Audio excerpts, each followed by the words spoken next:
It's 12:50. Let's see. We could do a little Friday tango. We could do a piece of my own. We could do. I think we start with a piece of your own. Piece of my own. Yeah, I'm going to kill our lav mics while you do a piece of your own. Okay.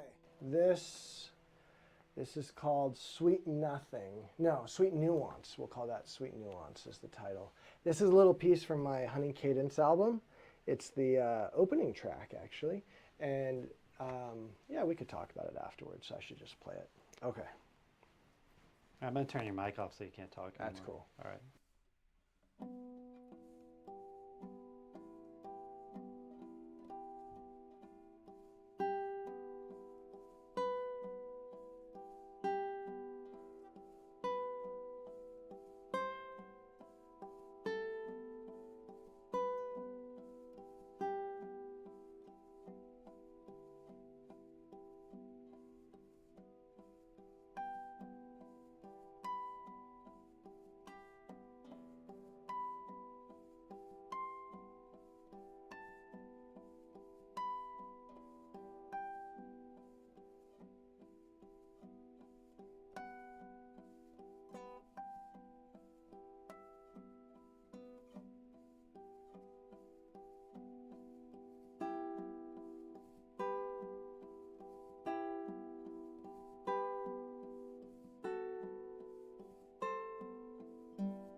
I turned my face off for that one because nobody wanted to look at me going for a while. So, are those basically harmonics? Is that what you're doing the whole time? Yes, it's not basically, they just are harmonics. So on the guitar, why the guitar is the supreme instrument. The supreme instrument? The above Great, all great. else. All the pianists. Clarinet is a good, I would give it a number 3, maybe 4. I played clarinet, and so I have a deep love for it. I'm a clarinetist. We're no higher than 7th. I love the honesty. It's reeds. Reeds took us from 3 to 5th. Yeah. Well, and Bad Attitude took us from 5th to 7th. Yeah. So because the way we have the guitar set up, it's very easy to play harmonics. If you think of a grand piano, they have to reach in, put the pedal down, and you're cutting the string in different ratios. So you cut the string exactly in half. We have our harmonic. Now that can be played traditionally, every student learns how to play them with their left hand. You play the right hand as if it's normal, and then you add your left hand just touching the string. But that can also be done with your right hand. And wait. Okay. Sorry, I'm gonna slow you down, because I'm a clarinetist, which means I need everything slower. And my dad played guitar. Okay. Not like this. That's okay. But my dad played a little guitar. you're doing it all with your right hand. Yeah. How do you how do you pluck Okay. the string in such a way with one hand that it's suddenly plucked in a harmonic and not? Okay. So traditionally we use our left hand, one finger, we touch the string above the fret. And so the left hand finger touches and the right hand finger plucks. Yeah. To do that with one hand, so I now put my left hand on my head. Hey, it's a family show. Yeah, thank you. Imagine my index finger is now my left hand. And then I use my other finger, ring finger, I see. to pluck the string. I could use my thumb, which I do quite a bit. But in this case, I'm plucking with my ring finger and my index fingers touching the string. I see. So that gives me freedom to move my left hand around as I see fit. For the basses, I can do the same thing, but I don't want to hear that kind of rough sound, so I use my thumb. Yeah, it looks like it creates kind of an awkward angle with your wrist. Almost like a lute player. Lute players play with their thumb on the inside and their first two fingers. So I play with my thumb on the outside traditionally, trying to get a good angle so it can be seen. Traditional guitar, right here, lute playing like this. But for harmonic, so I do thumb, thumb, index. And I could do that with my left hand. With a completely different sound. Yes. Same pitches though. Yeah, I mean, but they're both harmonic, but it really resonates when you do it with your left hand. Right, but the problem with that, that's because I can play closer to the bridge, which makes the string, closer to the bridge, the string is a tighter tension, so you can really pop that sound. Whereas here, there's less tension on the string, so it's a softer sound. But if I use my left hand,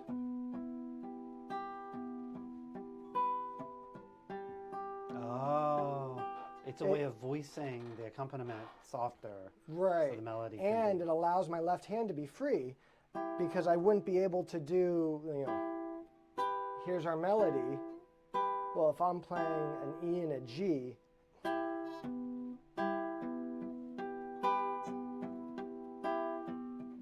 yeah, that sounds less. it's good. much harder. Even though that's the first time I've ever tried that. That would be a good exercise, So,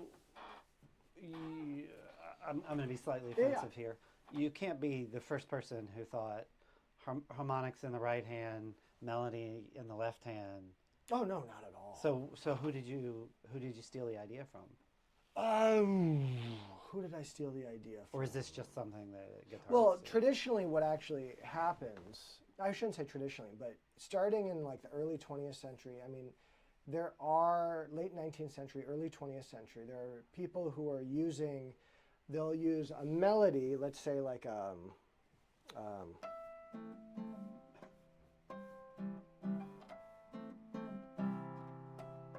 they'll play a melody in the top voice and they'll do chords as accompaniment.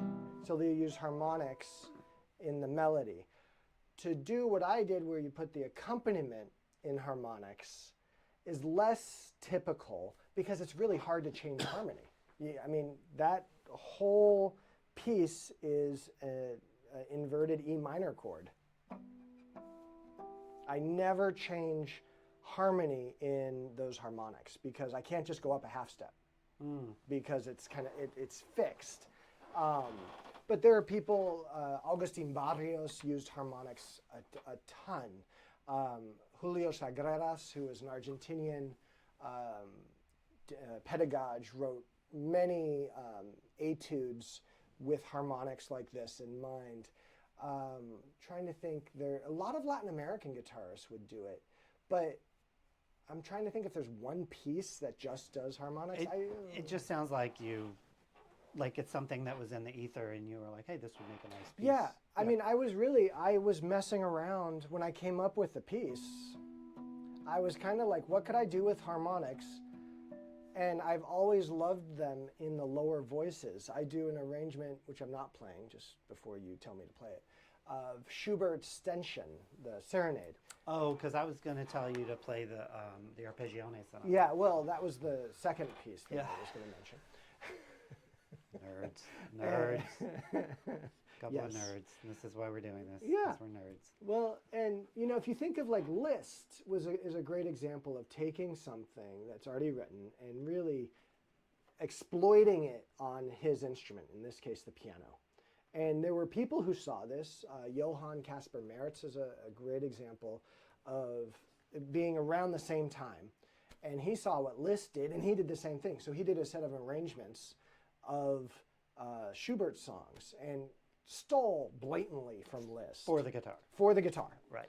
And so I saw that, and I was like, cool. But I'm like, hey, it's the 21st century. So I made my own version, stealing from Liszt and Maritz, and then going through and going, well, why couldn't I do the accompaniment with harmonics? Like, let's really exploit the instrument.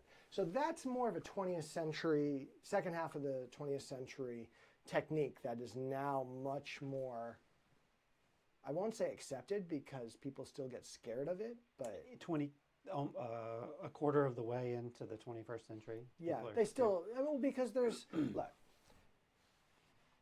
there's different levels of guitar. And I mean this like, I'm self-taught and you play, which is a great piece. And to play this beautifully, to me is like, this should be kind of on all the competitions, because if you can't make someone cry with this. What is this piece? This is, it has a couple different names. Romanza, or Spanish Romance. Uh-huh. Romance by Anonymous, arranged by Gomez. I mean, there's probably 20 different titles for it. It was in commercials in the 60s, I think it was, and a couple movies. There's a movie, French movie that was like one of the main themes, I think, in the 60s, and it just took off. And it's a great piece. It's slightly complex. You have a melody. You have accompaniment. And a bass line. And you could say that's part of the bass line, but you have basically three voices. And we could play it, there's different levels of mastery. And I think this is probably similar to every other instrument, but just hitting the notes and playing it in time is a certain level of mastery. Wait. I'm sorry. I'm going to go back. You said this is the self-taught group? Yeah, like Okay. well, like because it's one of the the first half of the piece is E minor, and then it goes to E major. So everyone learns the first part because there's a lot of open strings. And you can learn this on YouTube? Totally, Basically? totally. Okay. Okay. If there's not 100 videos teaching people how, and it's You're going to make one if there aren't 100 of them? 101 in the near future, and so you sit there and you go, okay, well, why is this an easy piece? Well, it's a lot of open strings.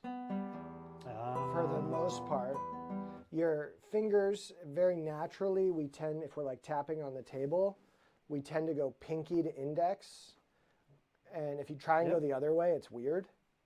Yeah, I feel like my wrist has to Yeah, work like this. exactly. So in a sense, it's a nice introductory piece. You can break it down and just play the melody. So on the most basic level, like this is not what we'd consider a hard piece, just to hit the notes and survive. Then we start to go, okay, well, what else is there? Well, there's multiple voices, your melody plus accompaniment. And I've heard recordings.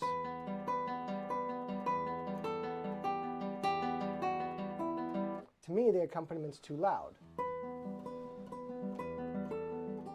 Because it's E minor, it doesn't change. We want to hear things when it changes, as opposed to this just repetition. It's like hammering it down us. Then we have vibrato in the left hand.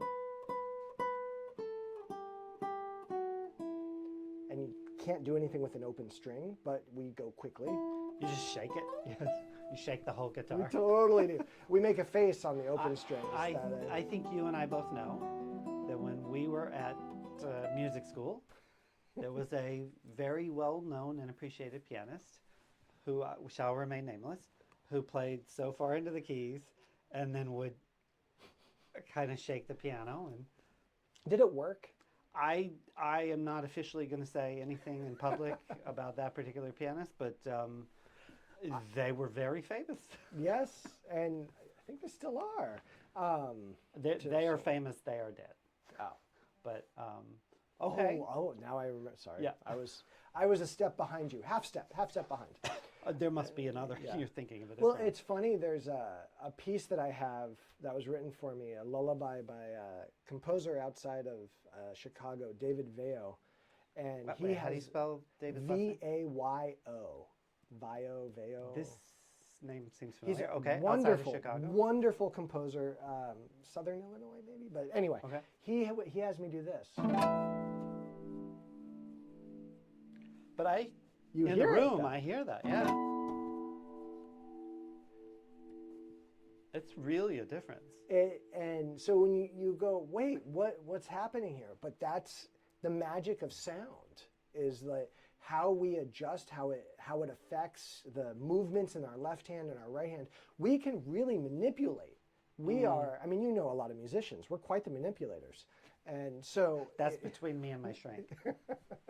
so if we can manipulate sound, and that's what we're doing. I mean, in a grand scheme of thing, as musicians, we're taking these dots on a page that we've just decided this dot equals this pitch, and then we say that's what it means. But there's so much that can be done that we can't really notate. An example, and as a wind player, God, I mean, you guys, if I write out a melody to you, a little scale, you could sit there and say, okay, you could make every one of those notes louder, quieter. You could do the whole thing louder. You can tongue in the pieces. You can. We have a lot more room within the note to swim. Your notes, because you have your air giving them life, it's more than just me striking a pitch and then listening to it die. Damn. Now we're done. Done streaming. I got to go practice. So, but there are ways that we can manipulate that. And that's where, okay, why do we have a teacher? Why do we go to live concerts? Because we've heard someone do something and go, what? So like, how would you notate, well, let's say guitar, very, very famous.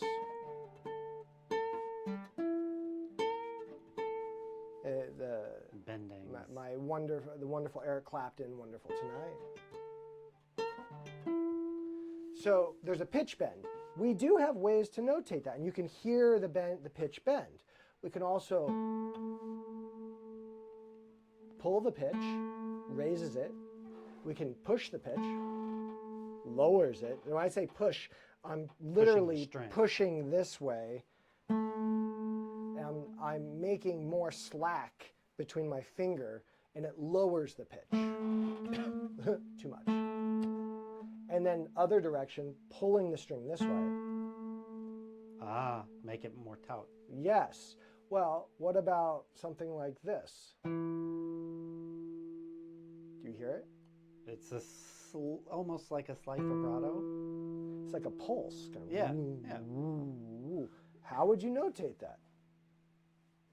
And that, right? Do you need to? And because I have frets, imagine gut strings on this. So like when I read, Gut strings are like made of actual yeah, like a lute. gut, A lute. the intestines Yeah, cat gut. of cats. Yeah, yes. But nowadays they have synthetic ones. So for those of you who are a little grossed out by that, don't worry. You can still wear your petroleum clothing and now Your cat synthetic. Gut string. Yeah. Maybe if you just hate cats, I don't know. I don't know. I'm if you're gonna kill a cat, you might as well use the whole thing.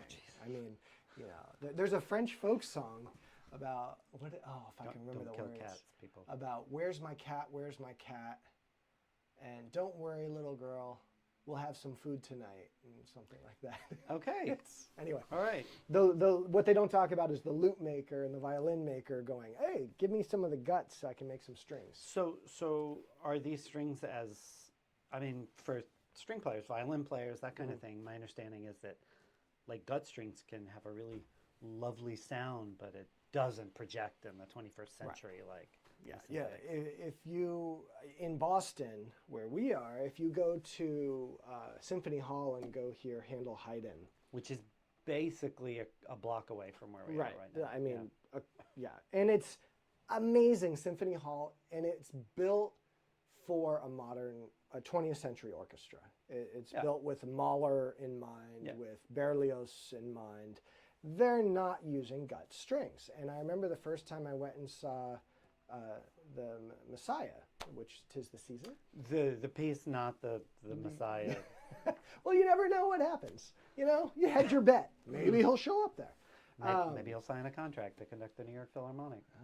That's a dangerous job right now. Anyway, the first time I heard Handel Haydn, which is a early music ensemble, ancient music ensemble, they use gut strings, early instruments of the time period. And I remember I was sitting on the first balcony, first row of the first balcony, but all the way towards the rear. And I just kept leaning forward. And I'm like, what's going on? And then I realized I'm accustomed to a modern sounding orchestra with the full string sound, these metal strings, whereas gut strings are amazing. I love it. I've played with a string quartet who is using gut strings. We did Boccherini. I did not need to amplify. Nice. It was really an exquisite experience, and it was nice to hear someone else have to play out of tune a little bit because they're really hard. Gut strings they're not always 100% consistent, and that's my understanding. I would assume then that if you're playing gut strings in an orchestra, you might prefer Jordan Hall in Boston over Symphony Hall because of the size. I think so. I mean, I think a lot of if we look at the size of the halls in Europe that like Mozart played in when he was touring as a young man with his father. Rooms. They are rooms. There's one in Mantova, Italy, and I remember reading about this, when I was getting into classical music, and it's like, Mozart sold out the hall for 2 weeks straight, which is impressive. The hall holds 300 people. It's not Wembley Stadium, But they also couldn't put out the word on Instagram, 2 weeks before. Everybody get your butt to this particular hall. Yeah, you couldn't stream it either. I need more music. What else you got? What else do I got? Okay.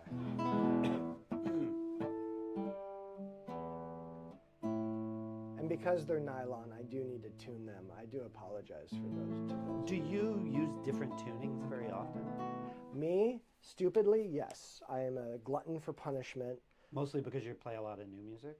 Yeah. Okay. Yeah, so standard tuning is fourths and a third, so E, A, D, G, B, E. Another secondary tuning is we call drop D, where we tune our sixth string down to D. And that gives us just... So what are those notes again? D, A, D, G, B, E. Okay. And so standard is, we always spell, just like in music theory, you always spell low to high. Right. So dad, gaba. Dad, Gaba.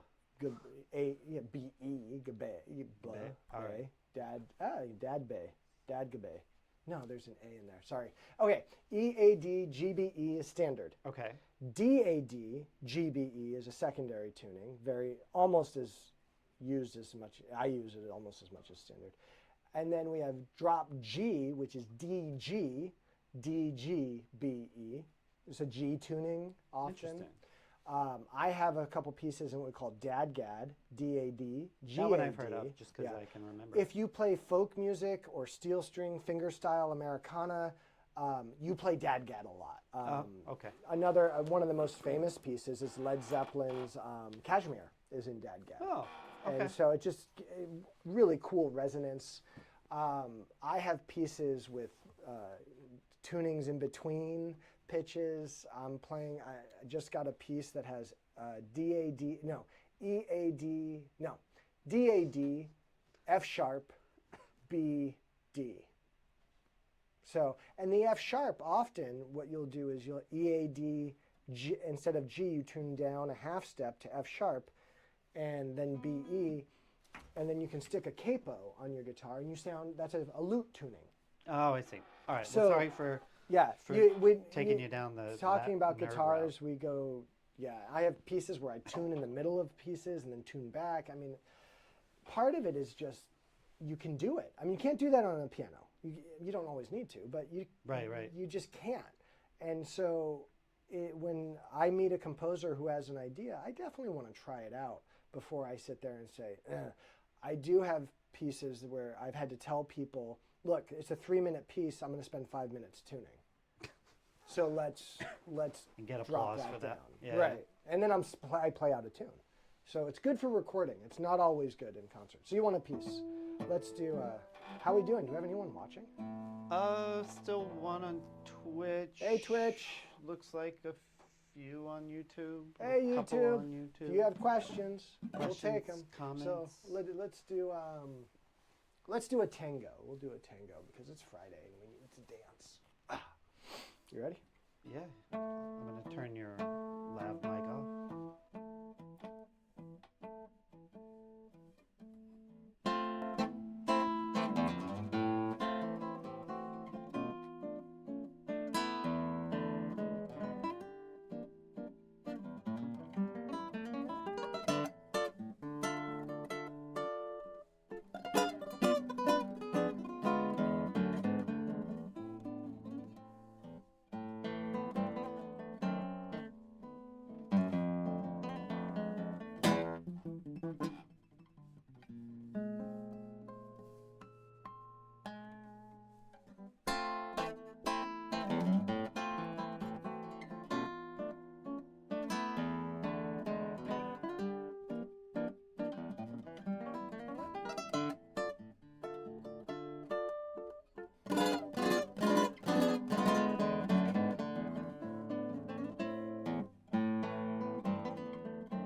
Nice. Thank you.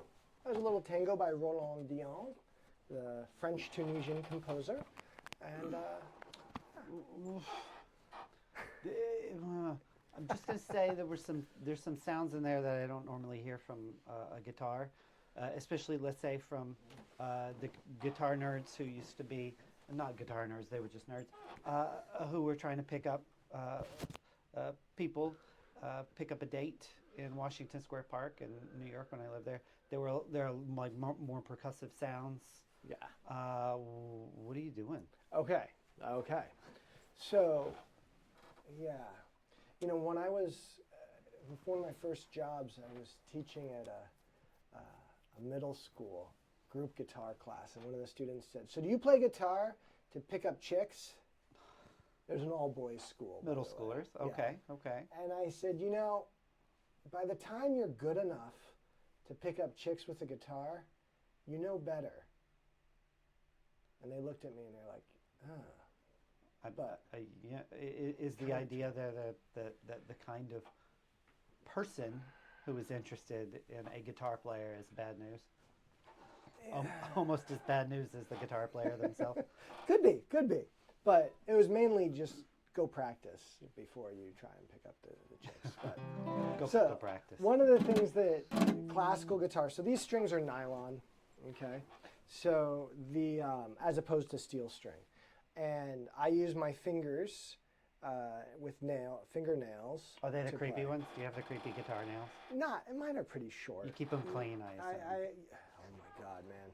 There's nothing, eating with like my fingers has gotten to the point that I just can't stand it. I'm like, okay, I need to have hand wipes with me close by. It just, it's ill. Yeah. Well, chopsticks, Yeah, utensils. utensils. It's amazing how sticking your hand in the society mashed has. potatoes. Oh yeah, or like ribs. I'm like, okay, I love ribs, and I will, but man, I have to know where the sink is, or I have to know. Tongs. You could get some tongs and go kind go of at like corn or something. the corn kebab, kebabs things that you stick in. Corn kebabs. Corn, corn on the cob. That's what I was. Corn on the trying to cob. say. Corn kebab. I mean, that's pretty close. I love it. Corn on a kebab. So because they're nylon, and this guitar kind of comes from a tradition that mixes lute playing, like we talked a little bit about, which was in Northern Europe, Central Europe. In Southern Europe, you had in Andalusia in Southern Italy, you had basically early guitars, and they were meant to be strummed, and they had different string tunings, and so what I was doing in that piece in particular, that flicking the strings, or as Federico Garcia Lorca said, cinco espadas, 5 blades cut the strings. And so instead of using a pick, which is up and down, I'm using my fingers. And it's a different sound. In this regard, in that one section, I'm actually really trying to be percussive and have the strings hit the fretboard. And that gives it a more percussive sound. Right. And then I, of course, hit the guitar, hit the strings, and that gives it another percussive sound. So in flamenco, that's very typical to learn how all different types of strumming to create, because you're accompanying, and you're a rhythmic accompaniment more than a harmonic accompaniment. So, it's folk music. I know. I just opened a can of worms. Yeah, slightly delicate question. Yes, go ahead. When you were in school, Mm-hmm. learning to play guitar and be a guitarist and prepare for your career, were you going in and learning? You're learning all the classical nerd things, and were you also learning flamenco or ways of approaching it like a folk musician?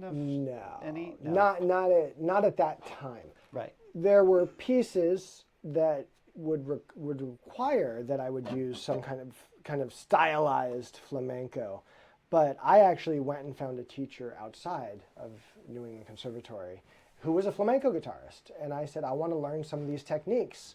And so my last year, my senior year, I guess you'd call it, Of your undergraduate. Of my undergraduate, I was taking lessons in school, coachings for classical music and chamber music.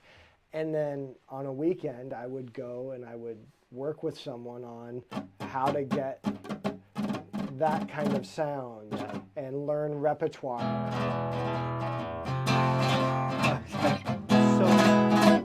And then I would sit there. I didn't want to become a flamenco guitarist. That's like becoming a jazz guitarist. There's a whole school and culture that you really do have to know. I mean, I can yourself in right. I mean, I can read a lead sheet, but if you said play it in the style of this person, or that person, I'd be like, well, you should hire someone who really knows the style. It's like when I at least once a year, an orchestra around this time says, "Well, we got to put some kind of klezmer piece on the orchestra concert, the Pops concert." And clarinet player, and as soon as I see it, I'm like, "All right, I have to see what's going on here," and I'm not a klezmer player. Yeah. Like real, honest to goodness klezmer players. Like we have Nat Seelan here at the adult ed program at NEC, monster clarinet player.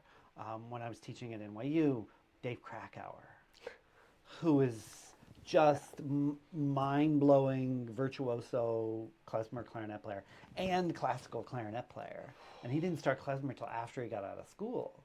Like, yeah, Wow, that's nuts. impressive because it's we. I say we because I've been a part of that, at least a part of my life, and I try not to. Classical musicians, oh, we're so, we have Mozart and Beethoven and how da da da da da. And interesting accent you just put on. Yeah, But sorry, but it comes up, and I think people know what I mean by that. But we poo-poo other art forms or other genres as lower. And man, some of the best musicians I've met come out of those traditions. what do you, Different skills. Has anybody ever accused you of appropriating another culture's music Well, by playing it? look at me. Most people think I'm Spanish in the first place. It's pretty hard to confuse me for anybody. Maybe Lex Luthor, but we're still. I'm a middle-aged white guy, so it's something It's especially I got my PhD in music, and I spent a lot of time teaching, and it's something I think about quite a bit these days. Is like, what's the difference? What's the difference between where's that line between appropriating and really loving and trying to appreciate? I'm not sure exactly where it is. I think there's a lot of like study that we have to do to make sure that we're not. Well, and I think, I did an album inspired by Japan, where every piece was either by a Japanese composer or written with a Japanese aesthetic in mind. And Okay.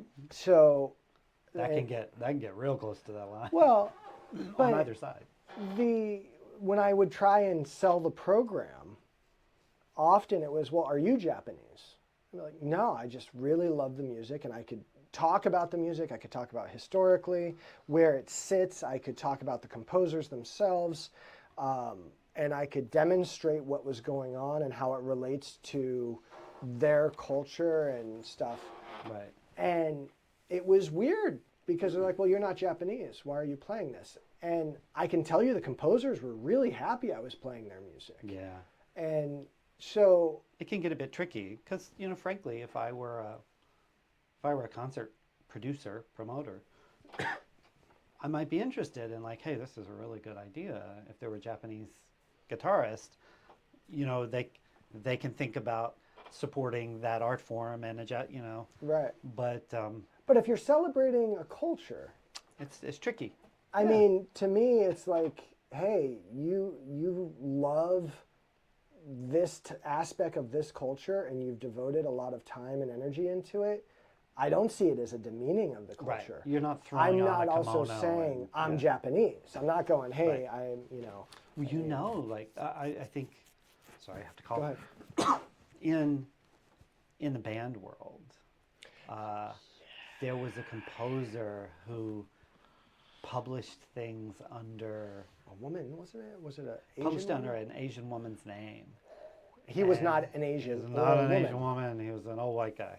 Yeah. And I think understandably, and especially at a time when a lot of publishing companies and a lot of producers, concert producers are thinking about more representation of other cultures. That was particularly egregious, I think. And I'm not saying at all that that was the right thing to do. Don't do that. Be yourself. If art is about being yourself. Now, at the same time, one could argue that, well, when a lot of Europeans came over in the 20th century, early 20th century to the United States, they changed their names because they didn't want to be seen as well, German wasn't a great last name to have for most of the first half of the second of the 20th century. I know quite a few artists who, when they went into Hollywood, that name's too long to pronounce. Not all of us are Arnold Schwarzenegger and be able to carry such a name. And I'm not saying it's right. Was it beautiful music? These are the debates that we should have. And I think it's fun. I don't know if there's a right answer there. Right. I would say don't do that. Write your beautiful music, use your name, and use your real name. That's my thing. Yeah. But there's a lot of writers. Well, no, I don't want to use her. She's not doing great in the news right now. I was going to mention the Harry Potter writer, but she didn't use her name. And I think as artists have to balance, like we want to make a living. We want to teach and also say, hey, this is the way to do it. But I used to have short hair, and a friend of mine's like, you're a performer. You should look the part. And I'm like, and I personally, I hate haircuts. It's like dentist and haircuts. They're right next to each other. You got to get the massage, the hand massages. I have curly hair. I understand you don't understand. Mine was purely a choice too. It was, you're a performer and you have to fulfill the supervillain role. So, I have to write us a duet that explores the supervillain role. Yeah, I mean, everybody knows Superman. That music they've heard all the John Williams. I don't know if anybody knows like the leitmotif for Lex Luthor. We should exploit that. There's a market there, right? Yes. I think as artists we should be as true as we can be to ourselves, but at the same time, we adjust our interpretation of stuff to fit the norms all the time. I've done pieces where I listen to a recording from the 1930s and I send it to a colleague and I'm like, what do you think of this? And they go, that's great, but if you played that like this in a competition, you wouldn't get past the first round. In a competition. Right. But if you play it for an audience. Well, then you sit there and you go, well, what's the right way? I mean, I just had a conversation with a composer about this because he wrote a piece. I played it the way that I followed the little symbols that we've all agreed upon to mean in a very vague sense. What is mezzo forte versus mezzo piano? What is a phrase marking? These are all very subjective symbols. And rhythms were fine, pitches were right, but everything else was adjustable. Right. And he was not very happy with the recording that came out. And I was like, oh, it's the piece that most people will write to me and say, man, I love how you played that piece. It's you did an interpretation and a realization. Well, I think a great example, Ravel, with his Bolero. Toscanini, who premiered the piece, told Ravel, this tempo does not work. And he changed the tempo, and Ravel just did not like that. But the piece took off. Mm. And so, who's right? Doesn't matter. Is there a right? I spent a lot of time when I was a student here trying to play things the right way.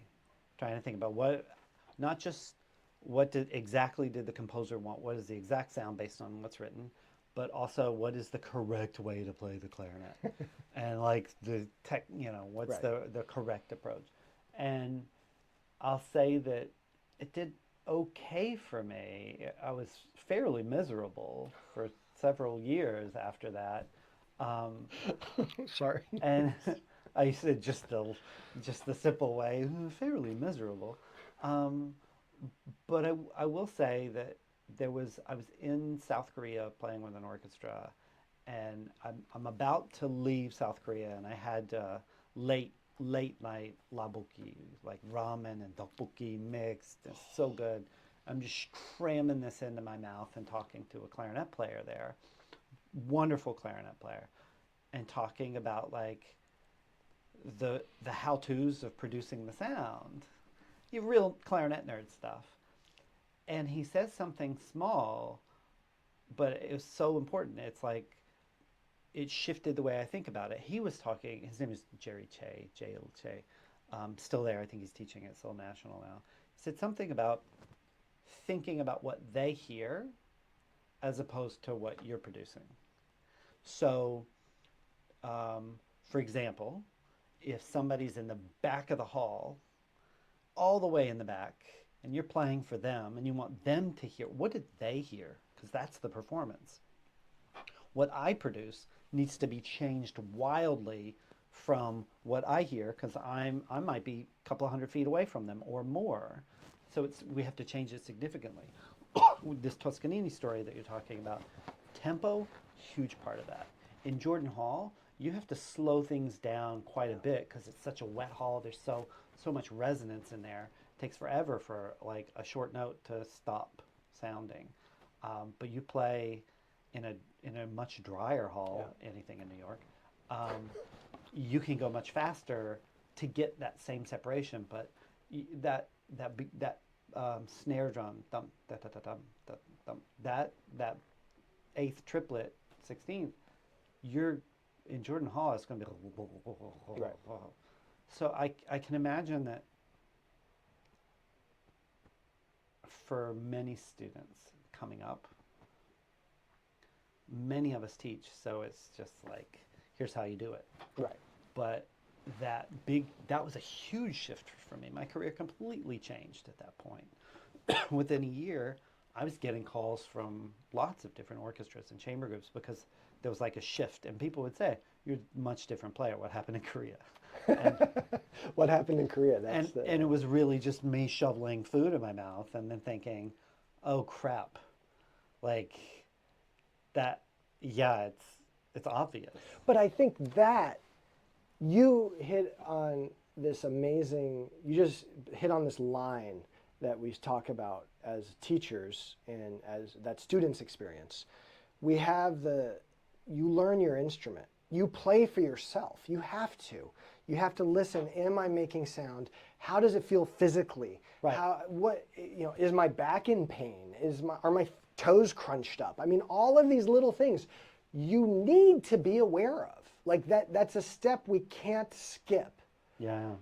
And then as we get better, which if we have good teachers and we practice and pay attention, we will get better, hopefully, that our thinking needs to shift from what am I doing, what do I sound like, to what is this experience?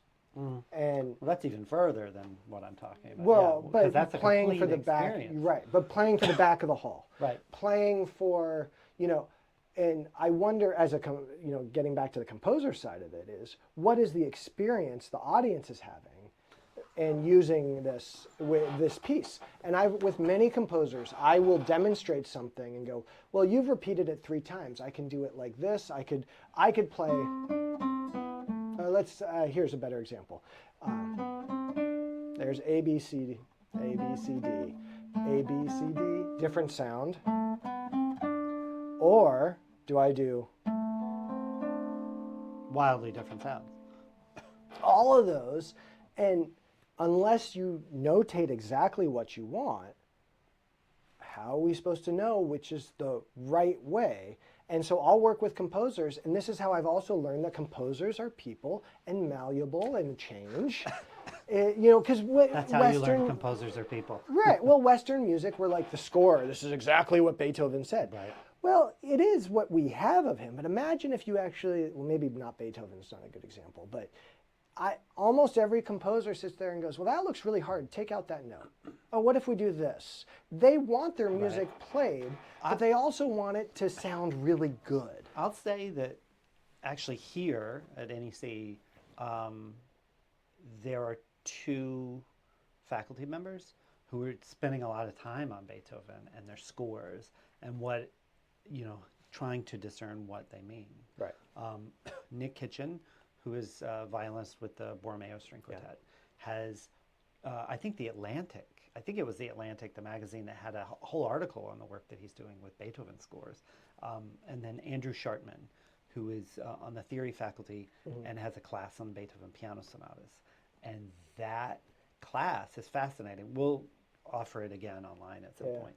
But it's fascinating because they both go through. Here's what was in Beethoven's hand. Here's what ended up in the first edition. How did we get here? And how did we get from these little scraps into a score in Beethoven's hand? Because he wasn't Mozart. He wasn't a Right. Xerox machine that just produces it. It was just all these little pieces. And apparently there's a lot of variation, a lot of development and iteration. So now we get to do that with human beings. That's the most fun I have. Well, that's one reason I love new music is because we sit there and we argue, what did this composer mean? Well, he's dead, so we can't really say, and it's kind of safe because it's like, well, he's dead, what can he say? But when you can say call everything up the then. composer and say, what did he mean? And there are definite times I sit there and I go, well, if that's what you mean, you need to rewrite what you wrote. Yeah. That happens. And, and there's also a certain element that once you put something out in the world, it's not yours. I mean, I've heard people play my pieces and I'm like, I didn't know that could be interpreted that way. And I'll sometimes I have conversations with people and they're like, yeah, this is just what I was thinking. And I'm like, And maybe I'm odd. I don't like to so much judge. I like to see what people do. And, I do the same thing with like just music in general is create and let's see what happens as opposed to, no, this doesn't reach a certain artistic I wonder if it's like having a child. As far as I know, I don't have any children. But once they get to 18, like they're kind of adults and they can vote and they can do things like some you kind of got to cultures, let it go. it's 13 and 14. Right. If you go by religious cultures, once you can procreate, man, that's oof. I don't want. I'm not saying that's right. I am not saying that's right. But if you are old enough to, drink a beer or die for your country, you are old enough to make your own edition of Bach. You're your own to make decisions musically. You might need to go, wait, what do you think about this? We should all doubt our decisions. I think that's a very safe thing to do. But I remember a lesson I had at NEC before I graduated with Elliot Fisk. And he said, I think I was playing, I'm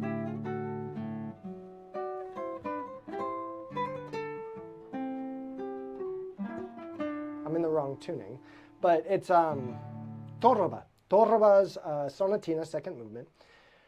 And that phrase, maybe a couple bars more, he played it 10 different ways. He says, this is what Manuel Barrueco does. This is what Segovia did in, 1950. This is what Segovia did when I saw him in 1970. This is what, and he just went through. And I sat there kind of going, wow, one, what a great memory. Two, you can do whatever you want. I mean, that was one of my takeaways is that if you choose something and you put your emotion, you put your passion into that phrasing and you're like... And hopefully knowledge. And knowledge, experience. I mean, but when you're 19, 20 years old, you don't have... vinegar than knowledge. Yeah, I mean, it's what do we call it? Jus de chaussette. It's a watery coffee. There's a little caffeine in it, but we got to work. But it was, I have to commit and create something. And it's great, and I know a lot of jazzers do this, where they copy solos. They dictate or they learn solos of famous people. And you do that a lot, so much so that you start to create your own face. And that's a Russian thing my Russian teacher would say, is you have to create your own face. Personal style. Yeah. There used to be a class, I think, for jazz and contemporary improv, is what it was called. Now it's CMA, Contemporary Musical Arts, the department. Many years ago, it was called Third Stream. Yeah, Third. Oh, they've changed the name again. Yeah. So... who's directing this now? Sorry. I just remember Hankus. I had Hankus lessons is with still Hankus. involved. Yeah. He might be directing it, but So Hankus amazing. Still involved, still thoroughly. If you go on the NEC social media, you'll see him and sometimes Ken Chaphorst going into the record collection, like the LP collection, and talking about recordings. It's super fun. The personal style, Like, what does that mean? Not just as a composer, but as a performer. It's super fun. Since I decided, like, why am I taking orchestra auditions when I don't want the job and I just want to do what I want to do on the clarinet? I've, I think a much more interesting clarinet player. Yeah. Much more interesting musician and artist. And I think, look, let's say, not me. I started classical music at 16, so I'm a little of an anomaly. But let's say you're a string player or piano player. Often you start at 4, 5 years old, some of them. And that means you're basically having like a weekly lesson with someone telling you this is how it's done, or showing, demonstrating, whatever you want to call it. And then you start doing competitions 10, 12 years old, through your teens, if you go that route. Right. And you're constantly being told yes, no, good, not good enough, Right. so on and so forth. Then you finally get into college, which you have to audition for. And then you're in college and you have even a higher level of competition going on. And then A new person telling you. right, a new person who you've looked up to since you were probably 10 or 12. And then you go to master's degree and you're like, okay, cool. The lessons are a bit different. Maybe they're a little looser. Maybe they're more about approach and the spiritual elements of our creating music, whatever we want to call it. And then you graduate and they say, now, who are you? And it's like, well, I am who I've been told to be. And now all of a sudden I'm floating in this world that doesn't know what I do. And I have to somehow find out who I am at this point. So that's tough. when you graduated Uh-huh. and you were floating in this world, Still am, but yes. you haven't moored yourself yet. I didn't. All right, I knew what you were doing. We were friendly in school. We weren't really classes hanging out a together. lot. Yeah. Yeah. We talked. It was amusing. And Remember when we took those kids across the... No, I'm sorry. not sure where you're going with that. But when you graduated, I just kept hearing about all these projects you were doing. First, it was the Lullaby project, and then I heard about the flamenco that you were doing with La Conja. La Conja, yeah. And then it just seemed like you were putting out discs, like albums, like every year. It felt like, and it felt like I knew about all this stuff. And then I was looking at. I was looking at everybody that I went to school with who doesn't play guitar and thinking, they're all right, I have to go get this job that exists because this organization runs that job. And I have to apply for it. Maybe I have to audition. I have to get this job. And you were out there like creating your own right from the beginning. Yeah. So I think we're starting to creep into we're a little over an hour in. Yeah. Oh, just so wow. you know. I told you we can talk and talk I and know, talk we forever. can talk. And this is without alcohol. Imagine. I'm wondering, like, how do you keep doing it? Because you're still producing stuff. I mean, you're playing concerts all the time. Every time I'm like, Aaron, let's get a beer. You're like, I'm sorry, I'm in this other town that is not Boston. And the one time you're like, all right, I'm back. I'm out of town. So, how do you have the energy for that? Oh, whoa. Ooh. That's a loaded. First, I absolutely love playing music. I mean, you have to, but maybe it's because I came to it a bit later. There's nothing I would rather be doing than playing music. If someone says, let's go to Aruba for a week, I'm like, cool, I'll be probably in the hotel room practicing, or can we set up some concerts while I'm there? Because it's not that I don't like time off, but in my time off, I'd like to be playing music. In your time off, are you like, all right, let me go mess around with this music that I don't have to play for a concert? I totally do. 3 days. If I have 3 days, I've created like, oh my God, I'll go through my music. I'm like, oh, I haven't done this one yet. I want to do this. is this constant need to like, it's not just an album, it's concerts, it's the commissioning composers. Is it like, is that how you are about everything, or is it just music? Because that's a lot of energy, but it's also like you're leaving a mark, if that makes sense. Yeah, I mean, that leaving a mark isn't my intent. I think we as musicians have the greatest product in the world. I just do. Flat out. Movies are cool, but music, man, you can get lost in music. Well, the movie needs or the found music often. Yeah, yeah, a movie without music. Oh God, those are horrible.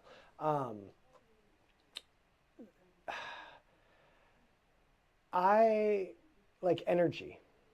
I had a lot of health issues when I was in my early 20s, 19, 20 years old. I had injuries from sports and had health issues. And I had to make changes. I was young enough that it was odd. Like, where the doctor would be like, you complain like you're 50. And I'm like, well, I feel pretty horrible right now. And I didn't like it. And because I was young enough, I think after about 28, when people start to feel a little like, oh, I'm tired, it's acceptable because it's like, oh, you're getting old. But I was 19, 20 years old, and I could fake it. I did a lot of sports, and I could put on a lot of energy, put out energy, but then I would collapse. And I had to change my diet very early. Like, that was just change diet. I found people who could help with injuries that I had had. One reason I came to New England Conservatory is David Leisner was teaching here at the time, and I had damaged my shoulder playing rugby in high school. And I used to play with my shoulder, like, get rid of that, way up. And I couldn't play. And I would always say, when I fix the shoulder, and David couldn't fix my shoulder. He showed me a lot of ideas and made me pay attention to my body. But I found people who could fix that, who could help fix that and lead me down that road. And I had to, almost every decision starting around 20 years old was, how do I become a better musician? I mean, everything I did was, what do I need to do? Now, I did not have a huge wallet full of money that would say, okay, now I want to go to this festival, this festival. I started at 16. I sucked for quite a while. I really did. I don't think anyone expected me to have an actual career, especially my teachers. And then I met a Russian guy who lived a couple miles from here. And he became my teacher. I was there at his house twice a week for 3 to 6 hours every week for 7 years. It was an apprenticeship, much more. And how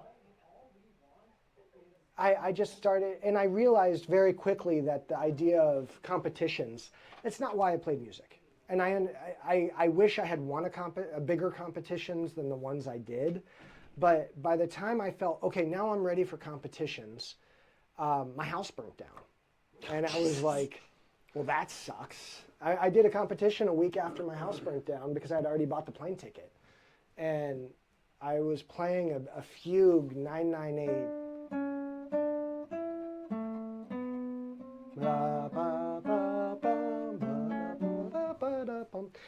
It's a 7-minute fugue. And I got to the finals, and it's an ABA fugue where the beginning comes back. And it came back, and I was out of fuel. I hadn't slept in 2 weeks, and one of the judges came up to me and said, "What happened in the fugue? You hit the notes, but your energy just went whoom." And I said, "Well, my house burnt down 2 weeks ago. I haven't been sleeping, and I had nothing left in me." Yeah. And he said, "Oh, that's a really good reason to not play wonderfully." I took third in the competition, which was neat. But like, I just to even go to the competition, Right. It shows quite a drive. Well, I had already bought the ticket. I mean, I wasn't going to lose the money. Yeah. But, And so then I did a couple of competitions, and I realized that wasn't the culture of music I loved. That's not why I got into music. It's a horse race. Oh my God. And it's who you know, it's what instrument you're playing, how fast you play. How do you judge someone in 5 minutes, 10 minutes? It just Well, it happens all the time with orchestra it auditions, does. right? Oh, it totally does. Yeah. And maybe there's a reason why audiences get kind of bored and we all sound the same. Yeah. You know, maybe we should sit there and go, instead of doing a 5-minute audition, we should go search out for the players that we find the most exciting and go, hey, that's what we want in our orchestra. Okay, so not in an orchestra. Yeah. But where can they find you playing? Where can people find you playing sometime soon? What's next? It's the holiday, so I assume the new year? After the new year. Yeah. I have some concerts on the West Coast starting in February. In March, I'll be premiering a new piece by Douglas Nehans, Knehans, I think. He's a composer out of Cincinnati. He wrote a piece called Cloud Lacrima, and it's for guitar and electronics. Oh. And so I'm actually finishing up the edits on that. That's a 10-minute work that'll be premiered I might do it in Boston before I go or right after. But that's very exciting. I'll be in San Diego, Southern California, LA, and Center for New Music in San Francisco in early March. I'm in the studio recording another album. What are you recording? I can't give you the exact details yet. Okay. But it's some of my own arrangements. It has an American theme to it. Yeah. It's really exciting. It has some new music that was written for me, some music that was not written for me. It's actually probably one of the more mixed albums that I've done, even though the theme is much more open on it. But I'm in the process of getting that music up, and I hope I'll probably be recording it in the next 3 weeks, 2 to 3 weeks. So if people happen to stumble upon this later, how do they find out about it? What is website, socials? Yeah. What? Okay, so my website is alcguitar.com. That's Aaron Larget-Caplan, ALCGUITAR.com. I'm on Spotify, Amazon Music, Apple Music, Tidal, YouTube Music. I'm out It's all there. linked to your website, I There's assume. 11 albums, lots of scores. I know. That's a lot of albums. Well, you know, I mean, look, I'm saying that not in like, right. there's a lot. No, That's but impressive. That's a lot of work. I play guitar. So in a certain sense, I don't need an orchestra Right. to put out an album. You don't have to go hire 60 other people. Right. Yeah. I mean, even the ensemble music, the John Cage guitar album, it has 2 duos, violin guitar and then 2 prepared guitars where we put paper in the strings. Really cool. And, you know, I'm like, oh yeah, I have to record with other people. And wow, that's a different experience to sit there and go, that's not how I would have played it. Or, and you sit there and you're like, well, it's a collaborative process. So yes, it is a lot of music. I've put out, I think, 6 albums since COVID, since 2020. And those are all solo albums. Yeah. But also I've played a lot of music. And so to come back and pick that up and say, okay, I want to record this. That was one of the goals of that period of COVID period was my wife and I sat down and we said, you know what? The world is kind of on hiatus. I mean, that's putting it very lightly, I know, and I don't mean that in any disrespect to anyone. How do we do things that we weren't able to do? And I have been running around with my head cut off. I haven't, not head cut off, but vacation to me is just a weird thing. So people can find they can buy your albums, Yeah. they can have links to your socials, all of that ALC available Guitar. at the website. And I'm on Bandcamp if you still love CDs. I write really good liner notes. There are scores, John Cage scores, Alan Hovhaness score that came out this year. my own scores, which are published with American Composers Alliance. You know, there's videos online of you and I playing together. Oh, yeah. So And your socials lately have been kicking off. You've been doing a lot of experimenting. Here's a little technique you can learn. yeah, I think 1 that's minute great. lessons, I call them. And it's just, there's so much I love hearing great music, and I want everyone else to have that experience. So we need to have really great musicians. Go play good guitars, change your strings, take care of your nails, take a lesson, you know, Clean your nails. and it doesn't have to be with me, but just, Where could somebody take a lesson with you? they can do it through the conservatory, New England Conservatory. Adult education. Adult education. They can take private lessons through me, online or in person. I do fly and I do travel, and when I do travel, I often do lessons for people and offer them up. So Great. it's a great, again, music is amazing. I think that is the key to what we do, because it's way too much work. Proselytizer. Well- we should get you a tent. Yeah, we should. Send you out on revival. That'd be awesome. right. I'd just play music all the time and be like, here's some coffee, play some music. Drink some coffee, play some music. That's it. We're gonna stop the stream. Thank you, sir. Thank you. Thanks for listening. I need some tea.